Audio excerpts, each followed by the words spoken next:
So now I have the pleasure of introducing our final speaker this evening, Michael Schratter.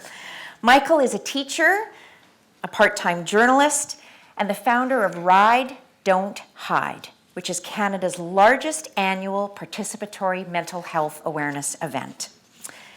In 2010, Michael cycled the equatorial distance of 40,000 kilometers through 33 countries and 6 continents in response to the stigma that he experienced living with bipolar disorder and to raise awareness around the absurdity and inhumanity of mental illness stigma. Michael has a wonderful story to share, and I'd like you to all join me in welcoming him to the stage now.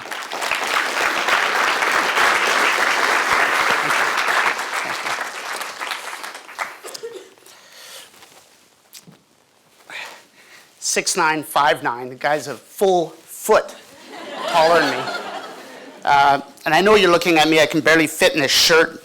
I'm a husband now. I'm a father of 2 little babies. I've really become domesticated. And I know you're calling BS that I cycled anywhere farther than the parking lot. But, anyways, to cover up the shirt that is popping open, I'm going to put on my Ride, Don't Hide shirt. This is the extra large. And it's this year's colors. Here we go. Let's see if I can do that. All right. There.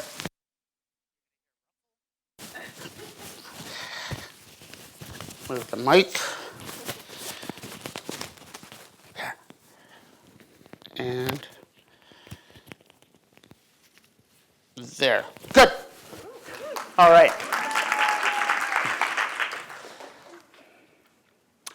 So I want to talk to you a little bit about the consequences of stigma, and then my thoughts on why it's so strong, mental illness stigma, mental health stigma.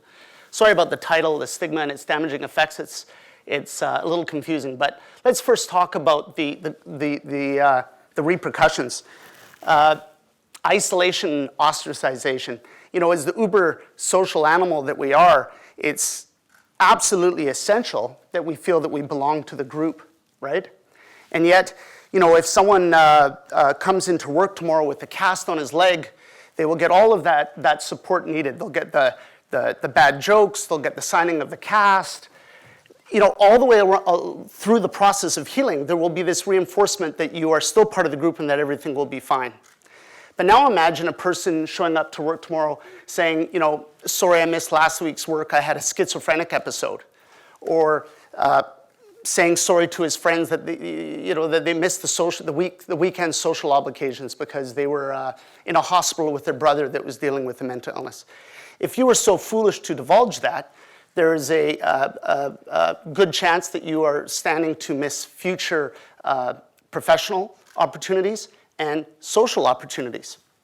Now, thank goodness times are changing. They're changing very quickly. And like Jared has addressed and Natasha, you're going to feel the we. But up until very recently, and arguably still in certain pockets of society, that's not the case. And I think this stigma is the issue. It's far more damaging, I think, than the mental illness is quite often. And because of that, we hide. And that's dishonesty. And a society that's dishonest is not a healthy society. At its worst, it leads to death if you don't have anyone to reach out to. I want to talk a little bit about how much hiding is going on. The Canadian Mental Health Association and the American Mental Health Association, and in Europe and pretty much everywhere in the Western world, we figure that 1 in 5 citizens is dealing with a mental health challenge at any given time. 1 in 5 means 400,000 Vancouverites. It means roughly 7 million Canadians. Where are these 7 million Canadians? The story, and this is what I'm going to get to here in a minute, is being told by a very negative storytelling machine, which causes the 99.999% repeating percent of the 7 million to hide. They don't want to be associated with the negative storytelling, which in turn, unfortunately, perpetuates the stigma. So easy ones to get through in regards to why the stigma is so strong. One could say is, okay, it's an invisible affliction. If I come in again with a broken leg and a cast, there's evidence. You realize that I'm hurt. If I have a scar on my chin, you realize I'm hurt. Even if I have a cold, you see me coughing and sneezing, you realize I'm sick. But there's an invisible aspect to mental illness that quite often sort of has people going, well, he looks fine. The second part, unfortunately, the erratic behavior, and let's be honest, mental illness at its worst does cause erratic behavior. So that's the time it's suddenly visible, when someone isn't behaving normally, quote unquote. But the last one is the one that I'm most interested in. The last two bullets is this negative portrayals of mental illness, the Hollywoodization, and the mediaization of mental illness. And, you know, I'm not a film historian, but I believe it would have been Alfred Hitchcock with the film Psycho back about, 50 years ago. Alfred realized that people like to be scared in a safe way. Some people like horror movies, some people like roller coasters. You know, as long as it gets our heartbeat up, but it's safe. And he realized that the perfect monster wasn't Godzilla or King Kong, it was the human monster. This was the most believable. And with the movie Psycho, he literally invented a genre, the slasher film. And for half a century, this myth has been perpetuated. We're on, I don't know, Friday the 13th, part 18 and a half, Halloween 9, Dexter, CSI. It's constantly reinforced that mental illness means dangerous. And this had a profound effect on me as I grew up in the 70s and the 80s in, small town BC before the internet. Unfortunately, as a part-time journalist, I say, embarrassingly, if it bleeds, it leads. The myth is perpetuated. The only time, again, up until very recently, that someone with a mental health challenge or a mental illness makes the newspaper is if they do something horrific, right? Goes postal and hurts so-and-so at work or blah, blah, blah. Statistically speaking, a person with a mental illness has no more chance of hurting someone else than the general population. Unfortunately, though, they do have a higher chance of hurting themselves. But the media is this objective truth, and it's reinforced. And then the third layer is this horrible deinstitutionalization of a social safety nets that's starting to fray. And we see it really just a block away, right outside the door of this campus, where we see the most vulnerable and sick rummaging through the garbage, perhaps dirty and drenched in rain. I cannot think of another human affliction that is treated so inhumanely than mental illness at its worst. And so those three things, the Hollywoodization, the mediaization, and then a fraying social safety net, reinforces constantly that this is something you don't want to be associated with. And rightfully so. Who would want to be associated with that negativity? But again, I want to just add to that, it's through the hiding that we're perpetuating the stigma. The 7 million people have to come forth, have to have the courage. I can't tell you how many doctors, lawyers, professors, taxi drivers have become a bit of a lightning rod for people to disclose to me their mental health challenges, and I feel very fortunate and blessed to have them disclose. But they're very successful people, right? But it's not the story that's being told. The lack of positive storytelling. So let's just go to that. This is not an authoritative list. It's a small list. You just Google now famous people with mental illness, and these things start coming up. Abraham Lincoln, arguably the most successful president or most famous, was late for his wedding because he was so depressed to get out of bed. Winston Churchill, arguably England's greatest prime minister that got them through the Nazis in World War II, used to refer to his depressive episodes of his bipolar illness as his black dogs. He used to write in his journal, his black dogs are coming. Britney Spears, Madonna, Lady Gaga, Syd Barrett. I mean, where would we be without Pink Floyd? My God. Robert Munch, our beloved Canadian children writer, is bipolar and an alcoholic. Ernest Hemingway, Edgar. The list is endless. And the argument is that, in fact, the leaders, the influencers of the Western canon, chances are they are dealing with some sort of mental illness. When you think about a normative curve, there's nothing average about being a trailblazer, about shifting a whole society to a direction to follow your dream, your personality. I mean, by definition, you are not average. And I think there's a weight that comes with being an outlier. And in that weight, sometimes you see the dire sides of that.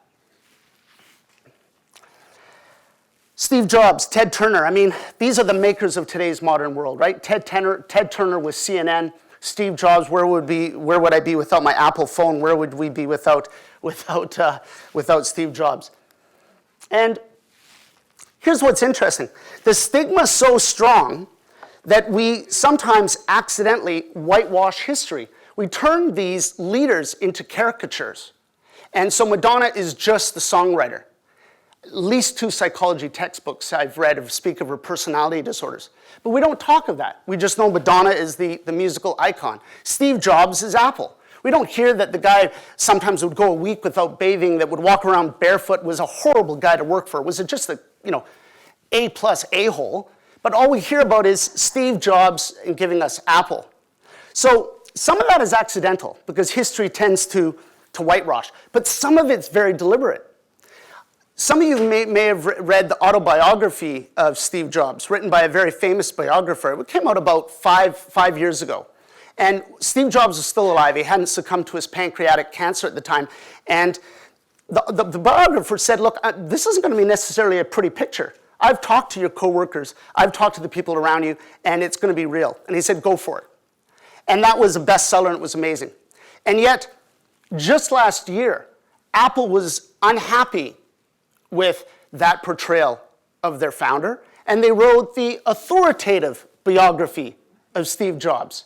It just came out, and thankfully it flopped, relatively speaking. And that one, no, this guy walked on water. There was no mental illness. It's just rah, Apple, and let's make the stock go through the roof. I've been given a 5-minute warning here, so I'm not going to talk too much here, but I have bipolar traits on my father's side. This story, by the way, isn't particularly horrific. I don't think it's particularly incredible. It just is. I had some turbulent high school years. I had a depressive episode at college at age 21 where I made an attempt to take my life. Thankfully, I failed. That's one thing you want to fail at. And I'm very grateful to myself for failing. A couple years later, I lost my father in a bicycle accident. We were a big biking family. And to deal with his death, I cycled across Canada at age 25 by myself. And the following year, had a manic episode. I was partying way too much at UBC, and I think that triggered things. But all those things were necessary for Ride Don't Hide to be born, which came about some 15 years later. The idea of Ride Don't Hide was with me for 15 years, tumbling through my head. And then it took my girlfriend at the time, Deborah Soul, my wife, the mother of our children, to really help me put it into action. And for 16 months, I cycled around the world. And so why the dog and pony show of cycling anywhere? Well, I really needed a podium to be able to write my articles for the newspaper I worked for. I'm a BC boy. I grew up with Terry Fox and especially Rick Hansen in the 80s. I was a teenager, very impressionable. This idea of doing any sort of over-the-top physical feat is a BC thing. And the thing I learned from watching, especially Rick Hansen, was this thing like, look past my disability. Like, I still have something to contribute to society.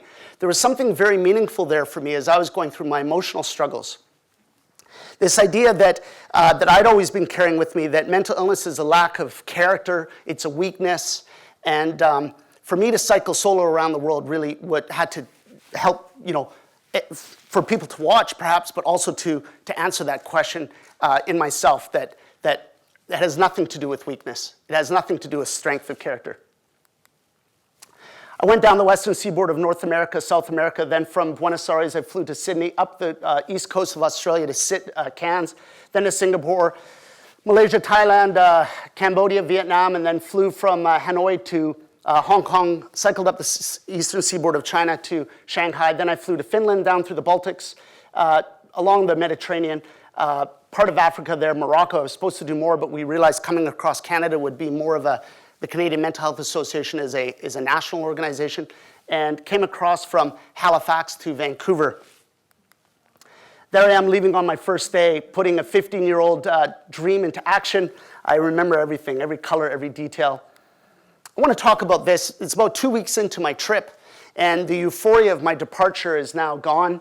And we had a great launch party. I leveraged all my media contacts, a lot of publicity for really doing nothing except saying I would. Here I am, 400 kilometers in, and my body is sore. I'm completely out of shape, ill-prepared. And I'm in a cafe, and I'm sometimes I'm not wearing the shirt, or when I am, I'm starting to lie. Why am I writing for mental illness? Well, my brother deals with the mental health challenge, which is complete BS because my brother has never dealt with a mental health challenge. But I'm losing. The stigma's strong, and who am I, a little grasshopper, to take this on? Like it was. And I'm sitting there in this cafe in Oregon, and I'm sitting next to a family that's vacationing from the Midwest. And is that your bike out there? It's always a conversation piece, the bike that's dirty with the bags. I tell them the truth. Yeah, this is this. And as I'm telling them the story, this gentleman starts to shake. He starts to grow red, and he just bursts out crying in front of his adult children and his wife. And he says, "Excuse me," and he goes into the washroom. And I turned to his wife and I said, "I'm sorry, I must have said something wrong." And she said, "No, you said something very right." And this man used to have a brother. And all through their teenage years, it was, for this brother, schizophrenic, a brother that was dealing with schizophrenia. And it was always, when are you going to pull up your socks? When are you going to get your shit together? When are you going to do this? Till finally that brother took his life. And this man now, some 20 years later, is still dealing with that guilt. And he came back and shook my hand and said, Godspeed. And I'm not a religious person, but I just felt it there for a second. And I collected my thoughts and what had just transpired. And as I go to pay for the bill, the waiter says, "Oh, it's been taken care of by that couple that you were sitting next to." From that day forward, I wore the shirt every day. I want you to know we had about 4 shirts, right? And when those got really filthy, they shipped me out other shirts. I never had to lie about my brother anymore. It was all about me, and that message kept on repeating itself. It's about time, and it's about time we should be able to talk about this. The website, the old prototype, had people being able to share their stories, as well as people saying it's safe to share your stories. And people that felt like disclosing put their real name up there and a picture, and other people, because of the stigma, they wanted it to be anonymous, and we would just have the logo. And sometimes I'd get an email at 4 a.m, God knows what time it was back in Vancouver, and I was in some continent, and people would literally say, "I've had this happen once or twice. Please, I've changed my mind. Don't post it with my picture. Don't post it with my real name. I can't. I've never disclosed that I'm dealing with a mental health challenge." It would just literally make me cry, but also invigorate me to cycle the next morning even harder. You'll have to come see one of my talks. They usually last an hour and a half, and I can tell you about fun, harrowing stories from the road. But there's the bike climbing up in the Andes. The bike weighed about 105 pounds. I had to be completely independent. I had to have the parts and the tools, because in developing world countries, there was no bike shops that I could readily, especially up here in the mountains. Coming into Canada, from Halifax to Vancouver, the last 2 months of the journey, I had friends and family offer car support. The campaign had really grown into something larger, and it could afford car support. And so all the baggage came off the bike, and I had a car going ahead and making arrangements like hotels and things like that. I'm telling you, if you've cycled around the world on a 105-pound bike, and then they give you a decent racing bike that weighs about 20 pounds, you feel like Superman. There's a 85-pound difference there. This is the last day of the global ride, coming into Rogers Arena, where we had about 250 riders riding through the rain and about 250 people waiting at GM Place. But I'm much more prouder of what the Canadian Mental Health Association has done with Ride Don't Hide since that global ride.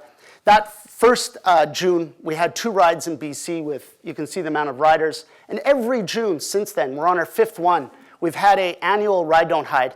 And the good news is you don't have to ride around the world to partake. There's a 50, 60 kilometer ride if you're that weekend warrior type that really wants to push it. There's a 20 kilometer ride where the bulk of the people go. There's a 10 kilometer ride, and even a 5 kilometer ride for little kids on their BMX bikes. It's very family oriented. It's grown tremendously. Here you see last year, 27 rides across Canada, some 6,000 participants. Last year alone raised $1.25 million for youth and mental health awareness programs. Sorry, youth and children mental health programs. This June, we are expecting some 8,000 riders in 33 cities across Canada. And I really believe that stigma is a social disease, and this is its cure. Some diseases take a long time to heal, but something that is just a bias, a stigma, can switch overnight.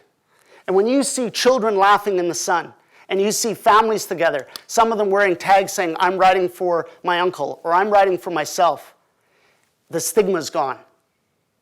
And I'm very proud that Ride Don't Hide is doing its little part, and Belle and Clara Hughes and Mind Check with the Canucks and Rick Rippon's untimely death. The stigma is disappearing. And I'd like to invite you to join us this year, June the 26th, for the 5th annual Ride Don't Hide, and just go to ridedon'thide.com. You don't have to be an avid cyclist. It's very affordable. It's like $35 to join. We just want to create a movement. Thank you very much.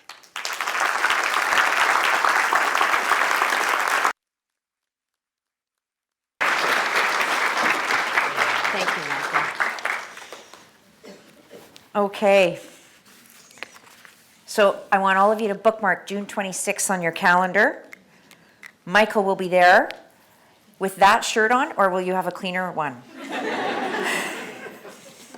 But if you sign up, you get the shirt, right? Not your shirt. Everyone gets their own shirt. If that means something to someone, by all means. Okay.